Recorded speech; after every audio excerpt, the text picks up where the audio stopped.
जय हिंद साथियों, आप सभी का मस्ट वेलकम है यूट्यूब चैनल के इस नए वीडियो में। आज के इस नए वीडियो में हम लोग देखेंगे जो कि एस के झा सर के द्वारा वन लाइनर साइंस का क्वेश्चन लाया गया है। इसको इसमें जितने भी आपको वन लाइनर क्वेश्चन दिए गए हैं वो आपको सभी एक वीडियो में या दो तीन पार्ट में अलग अलग करके आपको सब क्वेश्चन करवाया जाएगा।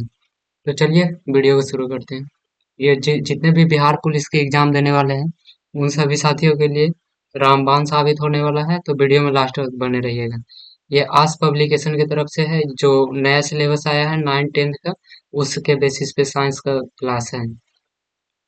तो चलिए आज का हम लोग फर्स्ट क्वेश्चन देखते हैं।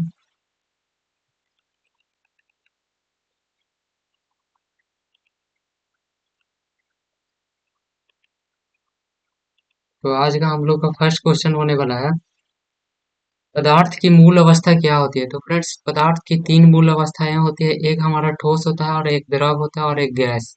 ये पदार्थ की हमारी तीन मूल अवस्थाएं हैं। नेक्स्ट हम लोग देखेंगे सेकंड नंबर क्वेश्चन, पदार्थ की ठोस अवस्था क्या होती है।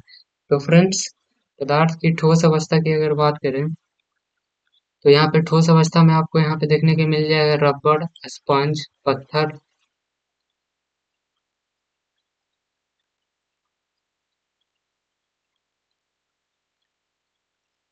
पत्थर और भी जितने भी ठोस होते हैं वो सब ठोस अवस्था में आते हैं। किस अवस्था में कणों के बीच की दूरी सबसे अधिक होती है। तो फ्रेंड, गैसों की जो कणों के बीच की दूरी होती है वो सबसे अधिक होती है। नेक्स्ट, किस कणों की अवस्था में कणों के बीच आकर्षण बल सबसे कम होता है। तो गैस जो अवस्था है उसमें कणों की दूरी और आकर्षण बल, कणों की दूरी सबसे अधिक होती है और आकर्षण बल सबसे कम होता है।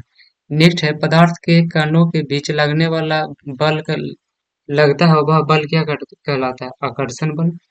नेक्स्ट क्वेश्चन, पदार्थ के किस अवस्था में बहाव का गुण होता है। तो बहाव का गुण आपको द्रव और गैस दोनों में देखने को मिलता है, बट ठोस में आपको बहाव का गुण देखने को नहीं मिलता है। पदार्थ के किस अवस्था में संपीड्यता का गुण सर्वाधिक होता है। तो यह गैस में संपीड्यता का गुण सबसे अधिक देखने को मिलता है। पदार्थ के किस अवस्था का गलनांक सबसे अधिक संभव है। गलनांक सबसे अधिक संभव है तो ठोस का। नेक्स्ट है, ठोस से द्रव बदलने की प्रक्रिया को क्या कहते हैं। तो गलन कहते हैं। द्रव से गैस बदलने की क्रिया को बाष्पीकरण और द्रव गैस से द्रव बदलने की प्रक्रिया को संघनन कहते हैं। ठोस अवस्था से सीधे गैस अवस्था में बदलने की प्रक्रिया को ऊर्ध्वपातन कहते हैं। नेक्स्ट है, 27 डिग्री सेल्सियस का समतुल्य तापमान क्या होगा। केल्विन में कितना होगा। तो 300 केल्विन। इसका फार्मूला होता है C/5 बराबर, ऐसा करके इसका कुछ फार्मूला होता है। नेक्स्ट, 200 डिग्री सेल्सियस पर जल की भौतिक अवस्था होगी गैस। नेक्स्ट, शुष्क बर्फ का उदाहरण है, शुष्क बर्फ का उदाहरण है ऊर्ध्वपातन। वह तापमान जिस पर कोई द्रव अथवा अवस्था में से गैस अवस्था में परिवर्तित हो जाती है कहलाता है गलनांक तापमान। नेक्स्ट, किसी द्रव का क्वथनांक तापमान के नीचे ही वाष्प में बदलने की प्रक्रिया को क्या कहते हैं। वाष्पीकरण। नेक्स्ट है, वाष्पीकरण का वह प्रक्रम जिसके जल वाष्प में बदलता है अपने आप क्वथनांक के कम ताप पर। शुष्क बर्फ होता है ठोस कार्बन डाइऑक्साइड। शुष्क बर्फ हम लोग किसे कहते हैं। तो CO2, जो ठोस शुष्क कार्बन डाइऑक्साइड होता है उसी को हम लोग बोलते हैं शुष्क बर्फ। तापमान का ऐसा मात्रा क्या होता है। केल्विन। तापमान का ऐसा मात्रा केल्विन होता है।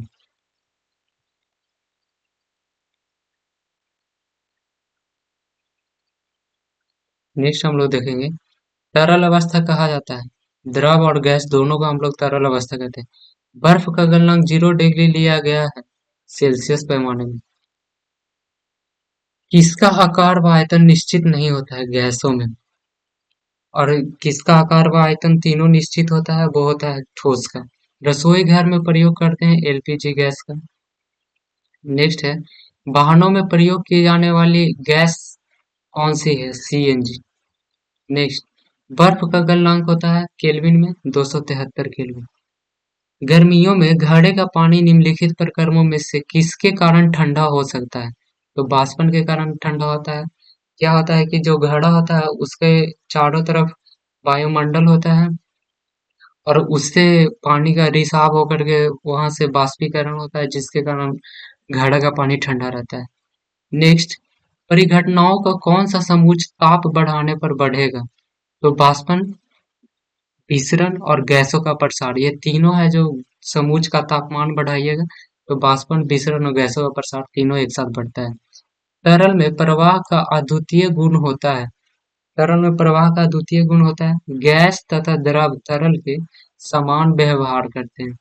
नेक्स्ट 30 नंबर क्वेश्चन, कुछ पदार्थों को उनके कणों के मध्य आकर्षण बलों के बढ़ते हुए क्रम में व्यवस्थित किया जाता है।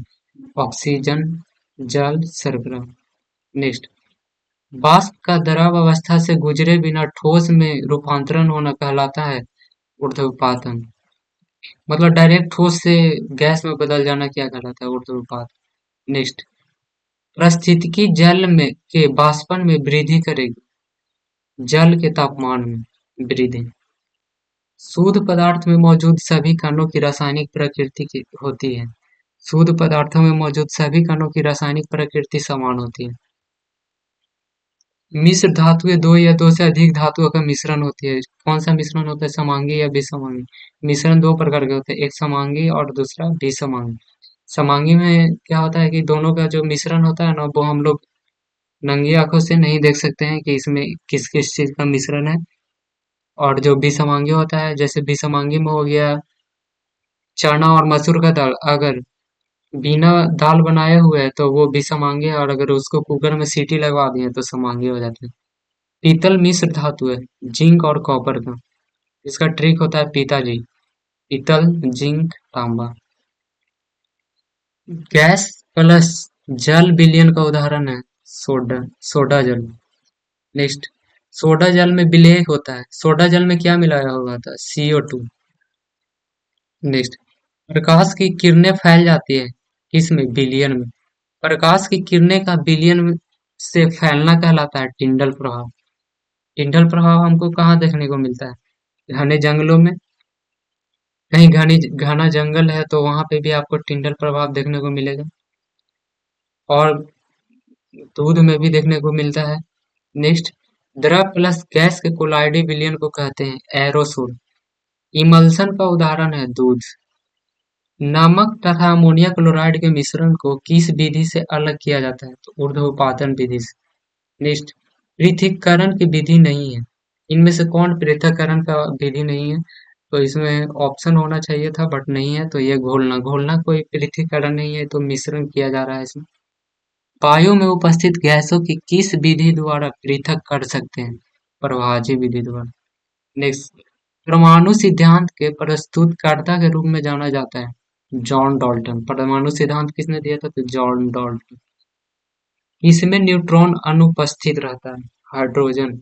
इसका सही जवाब हो जाएगा हाइड्रोजन में न्यूट्रॉन अनुपस्थित रहता है। चैडविक ने किसकी खोज की थी? तो चैडविक ने न्यूट्रॉन की खोज की थी। परमाणु के केंद्रक में होता है, केंद्रक में न्यूक्लियस में होता है प्रोटॉन और न्यूट्रॉन, और इलेक्ट्रॉन जो होता है वो परमाणु के बाहर में चक्कर लगाता है। नेक्स्ट, प्रोटॉन की खोज का श्रेय किसे दिया जाता है? रदरफोर्ड। एक्स किरणों की खोज किसके द्वारा किया जाता है? एक्सरे किरणों की खोज किसके द्वारा किया गया था? तो रोन्टेजन के द्वारा। समान परमाणु क्रमांक एवं भिन्न परमाणु भार वाले परमाणु भार कहलाते हैं समस्थानिक। सबसे अधिक वेदन क्षमता किसकी होती है? गामा किरण की। आप परमाणु कण आप परमाणु कण कौन से होते हैं? इलेक्ट्रॉन, प्रोटॉन और न्यूट्रॉन। किसने बताया था कि परमाणु अविभाज्य है? जॉन डाल्टन ने। परमाणु सिद्धांत इसी ने दिया था, जॉन डाल्टन, और इन्होंने ही बताया कि परमाणु अविभाज्य होते हैं। बट ये थ्योरी को अब गलत कर दिया गया, क्योंकि परमाणु के इलेक्ट्रॉन, न्यूट्रॉन, प्रोजीट्रॉन बहुत सारे कणों में तोड़ दिया गया है। प्रोटियम में निम्न कौन शामिल नहीं होता है? प्रोटियम में शामिल नहीं होता है न्यूट्रॉन। नेक्स्ट, किसी तत्व के समस्थानिक में होते हैं न्यूट्रॉनों की संख्या भिन्न होती है। समस्थानिकों में न्यूट्रॉनों की संख्या भिन्न होती है, बट प्रोटॉनों की संख्या होती है वो इक्वल होती है। जब एक न्यूट्रॉन विघटित होता है तो उसमें क्या उत्पन्न होती है? जब एक न्यूट्रॉन विघटित होता है तो उसमें एक प्रोटॉन व एक इलेक्ट्रॉन होता है। P32 का प्रयोग किसके उपचार में किया जाता है? ल्यूकेमिया के उपचार में P32 का प्रयोग किया जाता है। मृदा किस प्रकार के उदाहरण है? मृदा एक समांगी उदाहरण है। नेक्स्ट, परमाणु और अणु चैप्टर से क्वेश्चन है। यौगिक जल में हाइड्रोजन एवं ऑक्सीजन का अनुपात रहता है 1:8। H2n। H2O होता है जल का मिश्रण। इसमें होता है हाइड्रोजन 2 हो गया और ऑक्सीजन 2 है तो 8:16। नेक्स्ट, अमोनिया का सूत्र होता है NH3। अमोनिया का सूत्र होता है क्या? NH3। परमाणु त्रिज्या का आकार हम लोग मापते हैं नैनोमीटर में।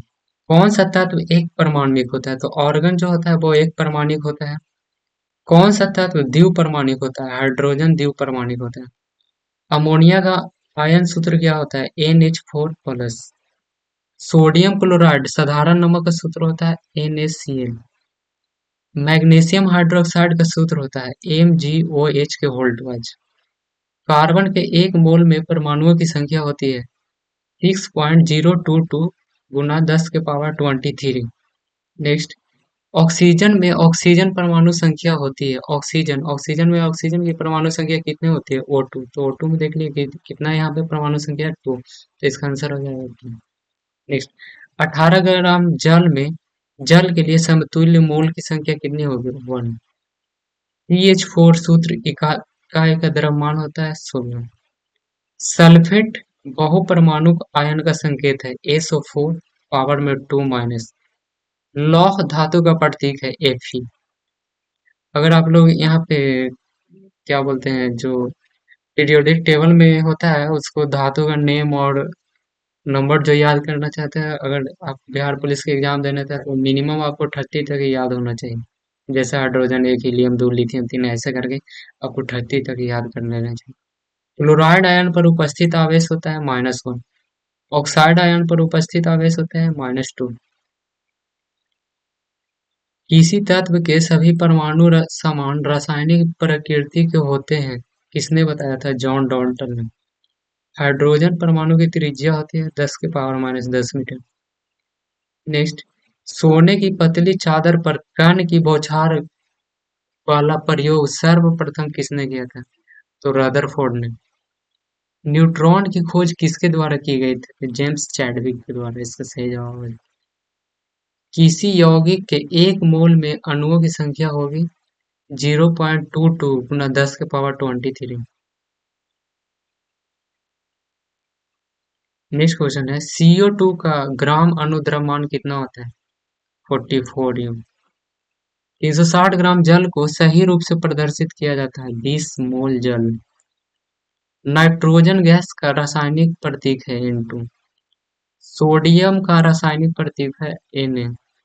समस्थानिकों का प्रतिनिधित्व करता है कार्बन 14। ऑक्सीजन के एक परमाणु का द्रव्यमान होता है ऑक्सीजन का एक परमाणु का द्रव्यमान होता है O2। O2 16/0.26 गुना 10⁻23 ग्राम। हाइड्रोजन अणु के एक मोल में उपस्थित हाइड्रोजन परमाणुओं की संख्या होती है 6.022 गुना 10⁻23। नेक्स्ट चैप्टर है परमाणु की संरचना। परमाणु का मूल कण नहीं है। अल्फा कण है वो परमाणु का मूल कण नहीं है। थॉम्पसन थॉम्पसन के परमाणु मॉडल के अनुसार परमाणु एक कौन सा गोला है? हाँ, डायनावेसी। अल्फा कण होते हैं द्विआवेशी। एल कक्षा में कुल इलेक्ट्रॉनों की संख्या कितनी होती है? 4। इसको हम लोग कैसे याद करते हैं? कक्षा नेम है KLMN। तो यहाँ पे सभी में 4 ऐड हो जाता है 2, 6, 10, 14। ऐसे ही कौन केंद्रक के नजदीक सबसे होता है? के कक्षा। के के बाद LMN। कौन कक्षा केंद्रक के सबसे दूर होता है? एम। एम कक्षा में अधिकतम इलेक्ट्रॉनों की संख्या 14। 2, 8, 1 किस तत्व का इलेक्ट्रॉनिक विन्यास है? सोडियम। 2, 8, 10, 1, 11। 11 किसका होता है? सोडियम। एल्यूमिनियम तत्व का इलेक्ट्रॉनिक विन्यास होता है एल्यूमिनियम 13 होता है 2, 8, 3। क्लोरीन तत्व के एम कक्षा में इलेक्ट्रॉन की संख्या कितने होंगे? 3। कैल्शियम तत्व के सबसे बाहरी कक्षा में इलेक्ट्रॉनों की संख्या कितनी होगी? तो अक्रिय गैसों के बाहरी कक्षा में कितने इलेक्ट्रॉन होते हैं? तो अक्रिय के बाहर में 8 इलेक्ट्रॉन होते हैं। तो फ्रेंड्स आई होप कि ये वीडियो आपको अच्छा लगा होगा। आज तक इतना ही। नेक्स्ट वीडियो में इसका नेक्स्ट पार्ट आएगा जहाँ पे 100 से क्वेश्चन शुरू होगा और 200 तक लास्ट होगा। तो आई होप कि ये वीडियो आपको अच्छा लगा तो लाइक चैनल को सब्सक्राइब जरूर कीजिएगा। मिलते हैं नेक्स्ट वीडियो में।